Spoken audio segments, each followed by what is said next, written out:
Welcome to the first installment of Northwest Barrie United Church Virtual Sunday School. Since it looks like we're going to be quarantined for a few more weeks, I thought it would be nice if we could have a Sunday school online.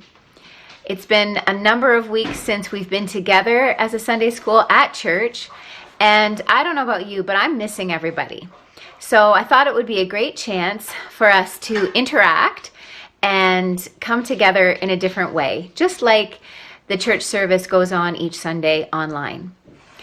So as you can see, I am not at the church. I am in my home, and this is the living room of our house. And I'm sure you're watching from your living room or family room or rec room. And what I thought we could do is each week I will have a bit of a story, share some ideas, and then I'd like to hear from all of you. So each week we're going to have a family participate in our virtual Sunday school. And this week we're happy to have the Weeks family participate, and they're going to let you know a little bit about what's going on at their house. So I'm going to start today by sharing a story and talking a little bit about how people feel when things all around them are changing and just not the same as they usually are. So the story I'm going to be reading today is from the Old Testament of the Bible, and it's the story of Joseph. You may remember it. We've talked about it before in Sunday school, and I'll share that with you in just a moment, and we'll talk a little bit about what it feels like when everything around you is changing. So the story of Joseph that I'm going to be telling today, we're taking from Ralph Milton's storybook called Living God's Way, and we're really grateful to Ralph Milton for allowing us to use his stories on YouTube during the quarantine. And the story of Joseph, as I explained, is a longer story in the Bible. And right before this part of the story takes place, Joseph is sent away by his brothers, and he's taken by some traders to a foreign country, to the country of Egypt. And that's what's going on in the beginning of this story. It's called Joseph Helps the Pharaoh. Joseph walked for many, many days. The traders made him walk along behind their camels. Joseph was very afraid. He didn't know where he was going or what would happen to him. Joseph missed his home, and he missed his father and his brothers and his friends. The traders took him to another country, a country called Egypt. There, the traders sold Joseph to one of the rich people. Joseph worked very hard. He tried to be a very good worker. And he not only worked hard, he also learned and tried to help the people of Egypt. Joseph had special dreams that he believed in, and he often understood his own dreams. And here in Egypt, he helped people understand what their dreams meant. One day, the king of Egypt asked Joseph to help him understand his dreams. The king of Egypt was called a pharaoh. "I had a dream about 7 cows," said the pharaoh. "They were very nice, healthy cows. And then 7 thin and unhealthy cows came along beside the healthy ones." Then Pharaoh told about a second dream. 7 bunches of grain were growing on one plant. They were strong and thick bunches of grain. But then 7 thin and dried up bunches of grain came and ate up the 7 big ones. "Tell me, Joseph," said Pharaoh, "what do my dreams mean?" And then there's a picture there of the healthy cows and the not so healthy cows and the healthy grain and the not so healthy grain. "I'm not quite sure," said Joseph, "but God will help me understand what your dreams mean, and then I will tell you." So Joseph asked God for help, and then he told Pharaoh, "Both dreams mean the same thing. For 7 years, all the plants and the animals will grow very well in Egypt. There will be lots of food for everyone. In fact, there will be more food than anyone will need. But after that, for 7 years, there will be hardly any food. The plants and the animals will not grow because there won't be any rain. It will be a famine. "Oh dear," said the Pharaoh, "what shall I do?" So Joseph told the Pharaoh, "Find someone who will help put food away during the 7 years when everything is going well. Then they will have enough to eat during the 7 years when there isn't enough food." "That's a good idea," said Pharaoh. "And do you know who I'm going to put in charge of all this?" "No," said Joseph. "You," said Pharaoh. "I want you to go over all of Egypt, and I want you to ask people to put away some of the food during the 7 good years. Then they will have enough to eat during the 7 bad years." The Pharaoh's dream came true, just as Joseph had said it would. For 7 years, there seemed to be so much food, people didn't know what to do with it. And then the 7 years of famine came. Plants and animals did not do well because there was no rain. People were so glad that Joseph had asked them to put some of their food away. Even though there was a famine, they had something to eat. The end. So that's just a small part of the story of Joseph as it's written in the Old Testament. And what I love about that story is that although it was written and occurred many, many years ago in a different part of the world, it's one that we can relate to even today. If you think about being Joseph and being sent away from his home to a strange country, the country of Egypt, where he didn't know anyone at all, and everything around him was different. The customs were different, the people were different. He was isolated, really, from his family and his friends, and although there were people around him, he was very much alone. And in the story, Joseph discovers that he has to find the strength within himself to get through the situation he's in. I'm sure that Joseph really felt afraid and lonely because he was in a place that he didn't know.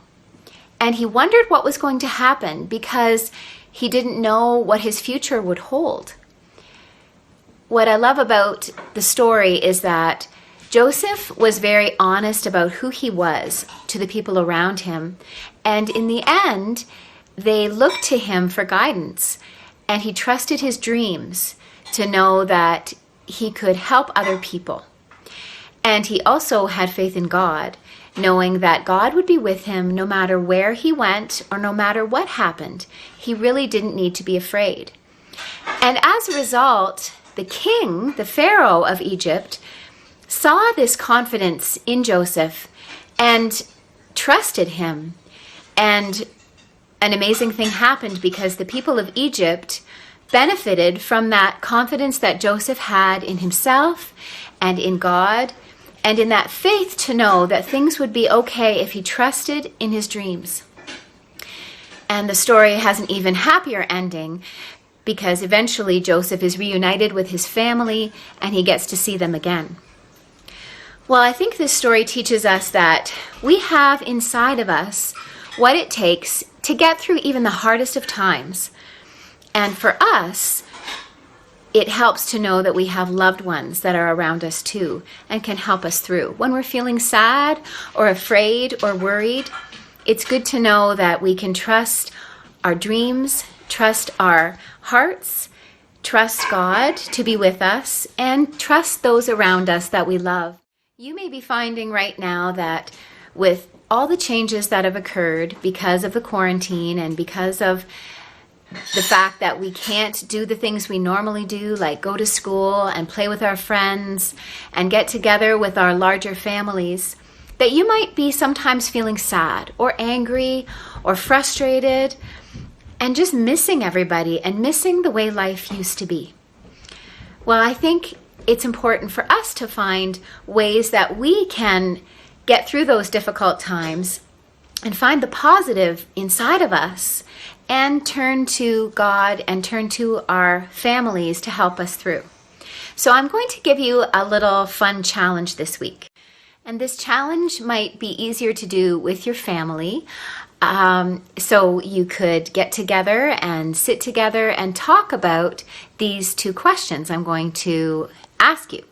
First of all, I'm going to ask you to think of something that makes you sad or makes you feel frustrated or angry about the fact that this quarantine has changed how life is for you.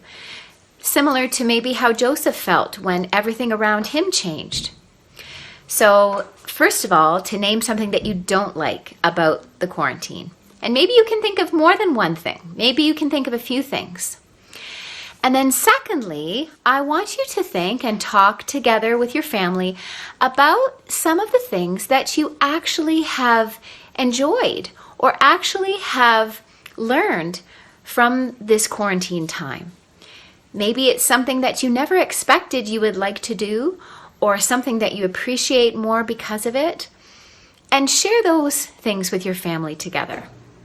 I think the more that we talk about how we're feeling about what's going on around us, the more we feel that peace and that strength inside of us, just like Joseph did when he was able to trust his heart and to know that no matter where he went, God was with him, and that in the end he would be okay, even through all the changes.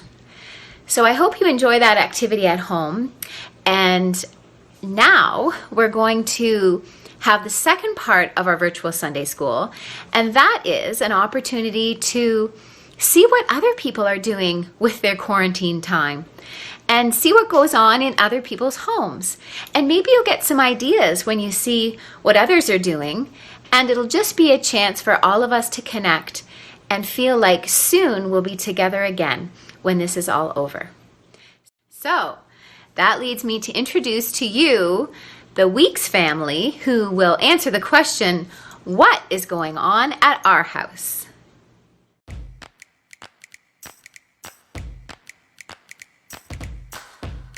Making the earth for Earth Day. And she's also made a whole bunch of other pictures.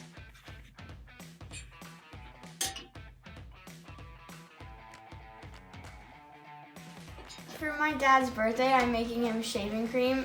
So what I'm doing is I'm putting shea butter and coconut oil on a double boiler and melting it. And then we're gonna put it in the fridge for a couple minutes, and then we're gonna take it out and whip it, and then it'll be shaving cream. After I took it out of the fridge, I put essential oils in it, and then we whipped it, and it looks like this. If anyone wonders where Kate is in our house, this is where we usually find her. Most of the time at her desk, doing work. Sometimes chatting with friends. Very rarely reading. Usually in the dark. Sometimes we call her our little mushroom. She grows well in the dark. You'll notice she painted her desk. She went through a phase where she wanted to paint all the trim in the house, all the furniture in the house. So she painted her desk. She painted Nancy's desk. I felt like if I didn't stand still, she might have painted me. But now that school is keeping her busy, the painting has slowed down. But she's here working hard. Lots of schoolwork to keep her busy. So this is where we usually find her. Davis and her best friend exchange care packages every week. So they gather up little things that they think each other would like at their houses, and they package them all up. They send each other little encouraging notes, and then they drop them off to each other, and they will then FaceTime or Snapchat or talk to each other on the phone and talk about what they liked, what they thought was funny, what they enjoyed about their care packages. And they do this every week to try to encourage each other and talk about how much they miss each other. Baby, come give me something, oh. Baby, come give me something, oh. 'Cause I can't stop loving.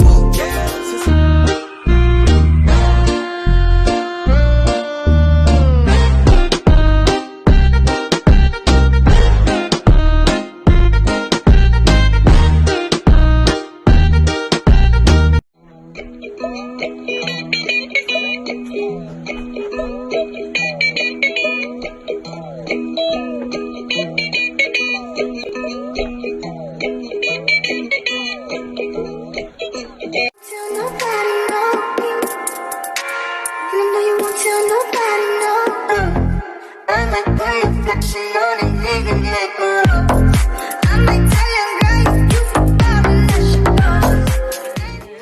means no worries for the rest of your day. It's our problem-free philosophy. I feel love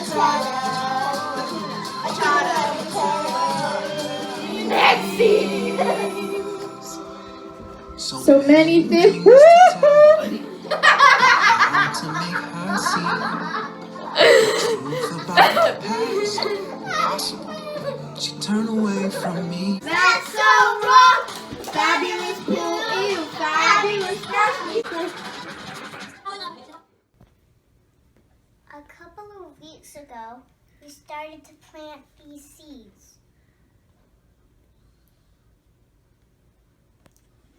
What are they? Zucchini, pepper, and Do you remember? Basil. basil. And what's happened? This is so far. Which ones have grown? The zucchini and basil. Which ones have grown the most? Basil.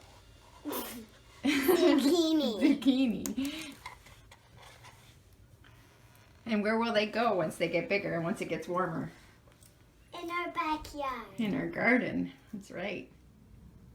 Another thing that I'm making for my dad's birthday is a face mask. I've made a couple of these. The reason that I chose the superhero one is because he likes like Star Wars and superhero movies.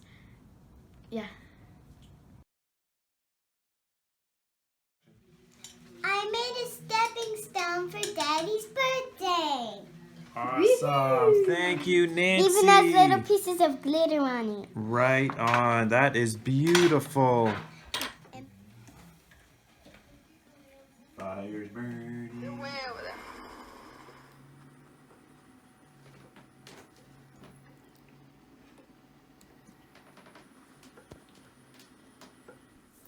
Anybody, Sarah? The best that we could come up with was Damn. Like I should. When in dark, I walk around the neighborhood. I like butterflies, said Emma. Can we go and see the butterflies? Butterfly house. Birds, bears, and tigers. Right on. Which was my favorite? Birds. Which was your favorite?